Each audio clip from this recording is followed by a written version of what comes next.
여러분 안녕하셨어요. 오늘은 9월 21일 월요일입니다. 9월의 마지막 한 주간을 하나님의 은혜 가운데 지나시게 되기를 바랍니다. 오늘은 창세기 12장 2절 말씀을 읽고자 합니다. 내가 너로 큰 민족을 이루고 네게 복을 주어 네 이름을 창대하게 하리니 너는 복이 될지라.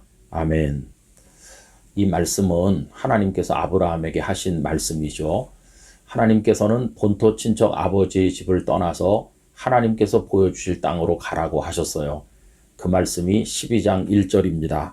여호와께서 아브라함에게 이르시되 너는 너의 고향과 친척과 아버지의 집을 떠나 내가 네게 보여줄 땅으로 가라 하셨습니다.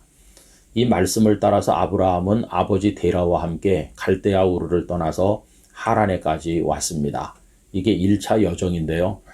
어찌된 일인지 그 아버지 데라는 하란에서 정착해서 그곳에서 세상을 떠났고 아브라함만 75세가 되었을 때 조카 롯과 함께 아내 사라를 데리고 이제 가나안까지 내려갑니다. 그래서 마침내 가나안 땅에 들어갔더라 이렇게 되어 있죠. 근데 오늘 읽은 2절 말씀은 아브라함에게 떠나라고 하시면서 주신 축복을 약속하시는 말씀이죠. 2절을 다시 읽어보겠습니다. 내가 너로 큰 민족을 이루고 네게 복을 주어 네 이름을 창대하게 하리니 너는 복이 될지라. 여러분 여기 맨 앞에 나오는 것이 큰 민족을 이룬다 하는 겁니다. 이 말씀은 두 가지로 성취되었습니다. 하나는 아브라함의 육체적 후손이 번성한 것입니다. 가나안에 올 때만 해도 아브라함에게는 자녀도 없고 아내 사라만 있었죠.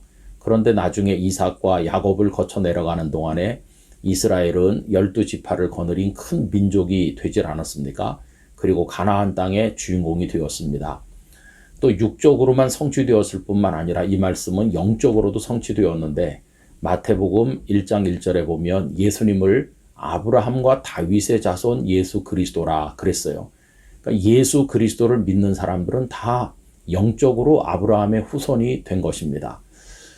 구약 성경에 나오는 이스라엘이 아브라함을 조상으로 하는 육체적 피로 연결된 혈연으로 연결된 육적 이스라엘이라면 신약 성경에 나오는 성도들은 예수님의 보혈로 연결되어서 아브라함까지 믿음의 조상인 아브라함에까지 닿는 영적 이스라엘이라고 할 수 있고 여러분 지구촌에 그 숫자가 얼마나 많습니까?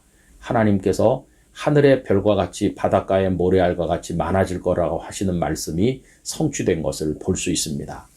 하나님께서는 크게 하시는 분이십니다. 교회도 복음도 다 그렇습니다. 처음엔 예수님 한 분이었는데 12 제자가 되더니 승천하신 다음에 다락방에는 120여 명이 모였더니 베드로의 설교 후에는 3,000명의 제자가 더하였고 그리고 그 후에는 5,000이나 더하더라. 여러분 이게 복음의 능력이고 또 교회의 성장의 모습 아니겠습니까? 예수님께서 누룩 비유와 겨자씨 비유에서 작은 것이 커지는 천국의 비밀을 말씀하셨는데 이게 크게 된다 하는 것입니다. 우리 모두가 크게 하시는 하나님을 믿어야 되겠습니다. 움츠러들지 말고 하나님의 축복 속에는 크게 하시는 게 들어있음을 알고 우리가 이 땅에서 시작할 때는 작았지만 나중에는 창대하게 하시는 하나님의 은총을 사모하게 되기를 바라고 그렇게 되는 복을 누리기를 원합니다. 또 그 다음 말씀에는 하나님께서 복을 주신다 이렇게 말씀하셔요. 여러분 하나님은 성경에서 복 주시는 분으로 나옵니다. 그러므로 그 자녀된 우리들이 복을 사모하는 것은 결코 잘못된 것도 아니고 유치한 일도 아닌 것입니다. 하나님께서 세상을 창조하신 다음에 제일 먼저 하신 일이 복 주시는 일이었습니다. 창세기 1장 28절 하나님이 그들에게 복을 주시며 하나님이 그들에게 이르시되 이렇게 하셨거든요. 하나님께서 그들에게 복을 주시며 이르셨는데 뭐라고 말씀합니까? 생육하고 번성하여 땅에 충만하라. 땅을 정복하라. 바다의 물고기와 하늘의 새와 땅에 움직이는 모든 생물을 다스리라 하시니라. 그러므로 여러분 우리 성도들은 하나님의 복을 사모해야 됩니다. 아니 복을 그렇게 많이 받아서 뭐 하려고 그러느냐 이렇게 묻는다면 나누어 주기 위해서 그런 것입니다. 아브라함을 통해 열국이 복을 받게 되는 것처럼 우리를 통해서 다른 사람에게 하나님의 복이 전달되도록 하기 위함입니다. 창세기 12장 3절에 보면 바로 그 내용이 나오죠. 너를 축복하는 자에게는 내가 복을 내리고 너를 저주하는 자에게는 내가 저주하리니 땅의 모든 족속이 너로 말미암아 복을 얻을 것이라 하신지라.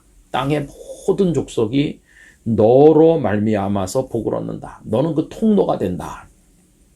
아브라함은 온 세상에 하나님의 복을 유통시키는 멋진 사람 아닙니까? 서울여대 교수를 지나신 그 장경철 목사님께서 여러 해 전에 기쁨을 유통하는 삶, 그런 책을 쓰셨어요. 여러분, 하나님 우리에게 주시는 기쁨이 있잖아요.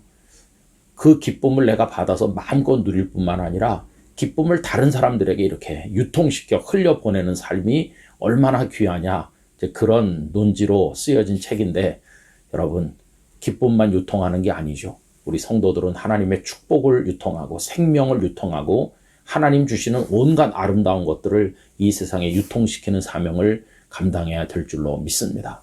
그렇게 되기 위해서는 우리가 먼저 그 복을 받아야 되는 거죠. 저는 이 영상을 함께 하시는 모든 분들이 하나님의 복을 받으시길 바랍니다. 아무도 믿지 않는 가문에 혼자 믿어서 그 믿음의 복을 풍성하게 맛보고 그거를 부모님, 형제, 자매들, 그리고 뭐 사돈의 팔촌까지 쭉 이렇게 전달해서 그분들이 다 같이 하나님을 믿게 될 때 우리는 현대판 믿음의 조상이 되는 것입니다. 아브라함이 믿음의 조상이 되고 예수 그리스도를 통해서 이 땅에 영적 이스라엘이 번성하는 것처럼 이 영상을 함께 하시는 분들을 통해서 그런 역사들이 나타나게 되기를 원합니다. 여러분, 하나님의 복을 받아 이 험난한 세상에서도 존귀하게 아름답게 살아가시게 되기를 기원합니다. 우리의 복이 되시고 우리에게 복을 주시는 하나님 아버지, 하나님의 자녀인 저희들에게 복을 주시옵소서. 그래서 저희로 하여금 크게 될 뿐만 아니라 이 복을 온 세상에 유통하는 하나님의 사람으로, 믿음의 족장으로 이 시대를 살아가게 하여 주시옵소서. 예수님의 이름으로 기도드리옵나이다. 아멘.